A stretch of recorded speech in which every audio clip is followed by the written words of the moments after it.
नमस्कार। आप सुन रहे हैं ऑडियो नोट हिंदी। आज हम 1857 के विद्रोह पर गहराई से चर्चा करेंगे। हमारे पास जो स्रोत हैं वे तस्वीरों और नोट्स के जरिए इस पूरी कहानी को एक नए नजरिए से दिखाते हैं। नमस्कार।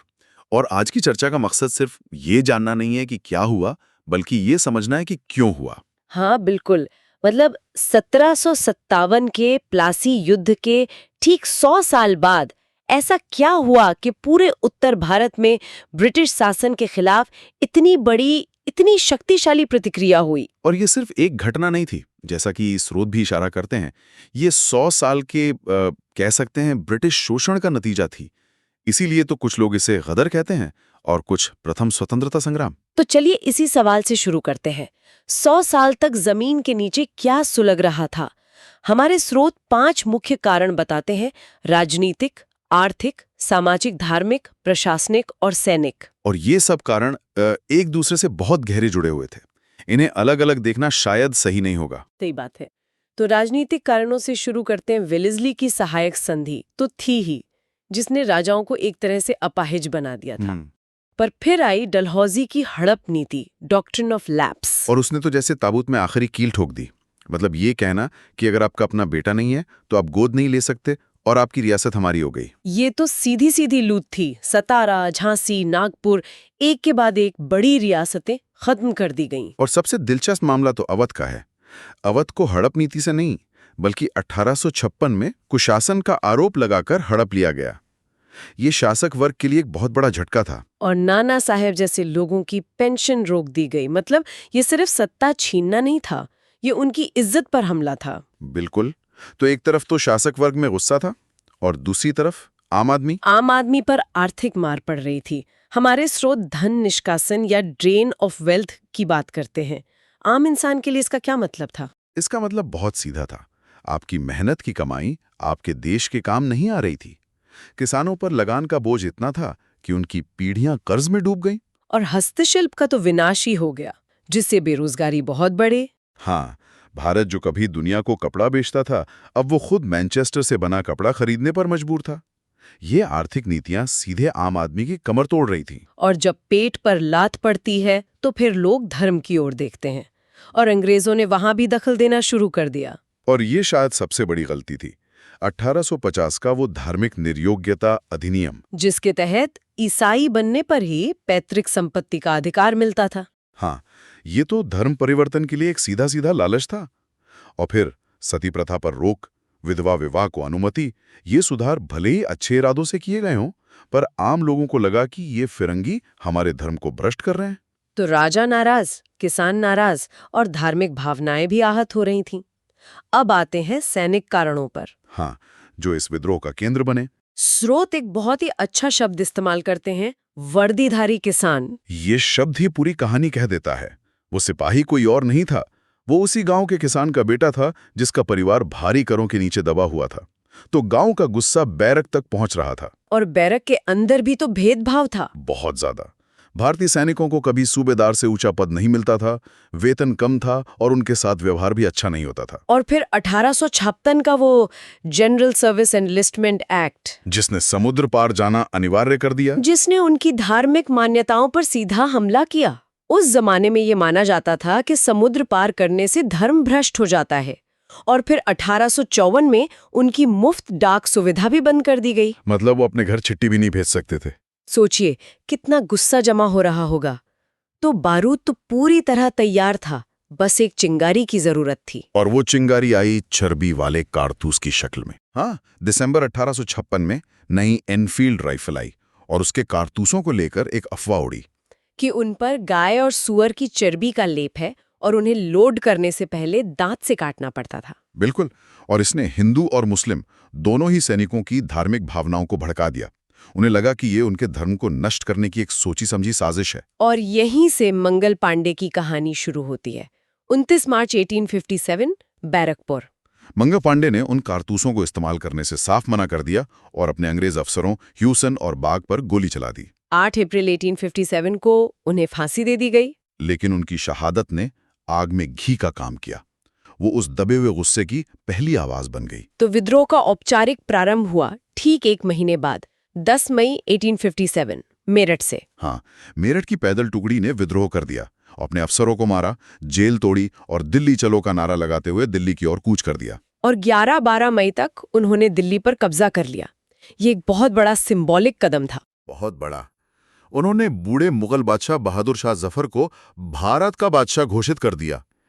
अचानक इस विद्रोह को एक चेहरा मिल गया, एक केंद्र मिल गया। हमारे स्रोत कमल और रोटी का भी जिक्र करते हैं, जो विद्रोह के प्रतीक थे। हाँ, इन्हें एक गांव से दूसरे गांव संदेश पहुंचाने के लिए इस्तेमाल किया जाता था।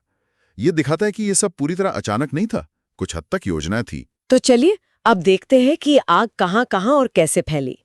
दिल्ली में नेतृत्व तो बहादुर शाह के पास था, लेकिन असल कमान जनरल बख्त खान के हाथ में थी। और अंग्रेजों के लिए दिल्ली पर दोबारा कब्जा करना नाक का सवाल था। इसे जॉन निकलसन और हडसन ने बड़ी क्रूरता से दबाया। कानपुर में नाना साहब और उनके बेहतरीन सेनापति तात्या टोपे थे। और लखनऊ में बेगम हजरत महल ने मोर्चा संभाला। लेकिन जब हम इस विद्रोह की बात करते हैं तो एक नाम सबसे पहले जहन में आता है। हाँ, झांसी की रानी लक्ष्मीबाई। मैं अपनी झांसी नहीं दूंगी, ये सिर्फ एक नारा नहीं, उस दौर की भावना थी। और उनकी वीरता का लोहा तो उनके दुश्मन हीरोज ने भी माना था। उनकी मृत्यु पर उसने कहा था, भारतीय क्रांतिकारियों में यहां सोई हुई औरत अकेली मर्द है। ये बहुत बड़ी बात है। बिहार के जगदीशपुर में 80 साल के कुंवर सिंह ने जिस बहादुरी से लड़ाई लड़ी, वो भी एक मिसाल है। और तात्या टोपे, उन्होंने तो ग्वालियर में गुरिल्ला युद्ध से अंग्रेजों को महीनों तक परेशान किया। हाँ, वो एक शानदार रणनीतिकार थे।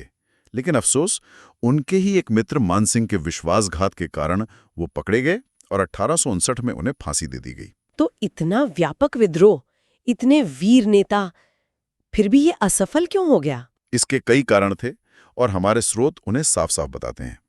पहला और सबसे बड़ा कारण था, वीडियो पसंद आए तो अभी ऑडियो नोट हिंदी चैनल को सब्सक्राइब करें और सीखते रहिए इसका सीमित स्वरूप। मतलब ये पूरे भारत में नहीं फैला। हाँ, दक्षिण भारत, पंजाब, बंगाल, ये बड़े हिस्से काफी हद तक शांत रहे।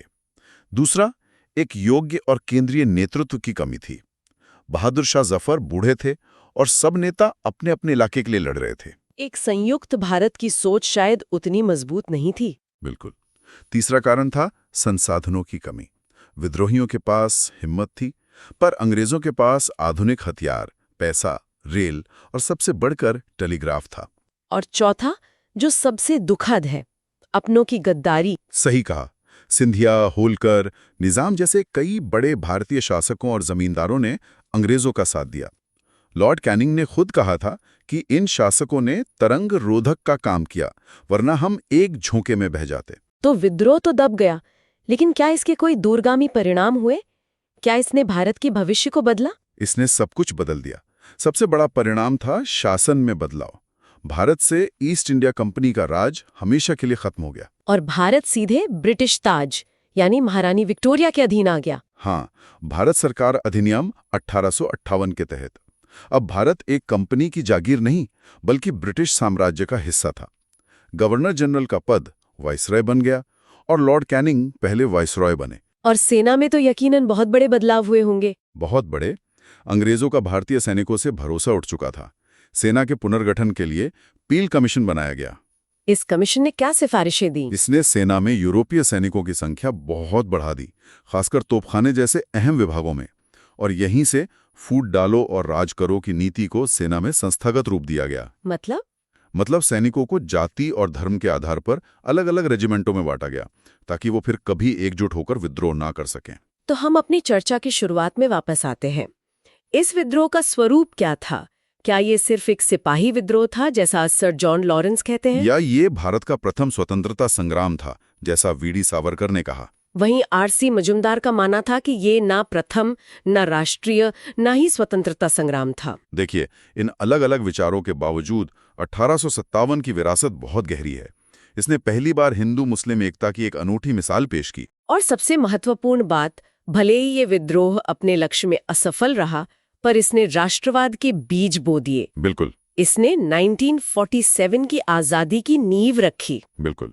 तो आज हमने देखा कि 1857 केवल एक सैनिक विद्रोह नहीं था, बल्कि ये विदेशी शासन को उखाड़ फेंकने का पहला महान संगठित प्रयास था। और इस पूरी चर्चा से एक सवाल जरूर उठता है, जिस पर सोचा जा सकता है। हमारे स्रोतों ने दिखाया कि इस विद्रोह को लेकर कितने अलग-अलग दृष्टिकोण हैं। जी। कोई इसे विद्रोह कहता है, कोई गदर, तो कोई स्वतंत्रता संग्राम। तो सवाल यह है कि हम ऐतिहासिक घटनाओं को जो नाम देते हैं जी। वो हमारी समझ को कैसे प्रभावित करता है। जब हम इसे गदर की जगह स्वतंत्रता संग्राम कहते हैं जी। तो इसके मायने कैसे बदल जाते हैं? क्या इससे इतिहास को देखने का हमारा नजरिया भी बदल जाता है? वीडियो पसंद आए तो अभी ऑडियो नोट हिंदी चैनल को सब्सक्राइब करें और सीखते रहिए।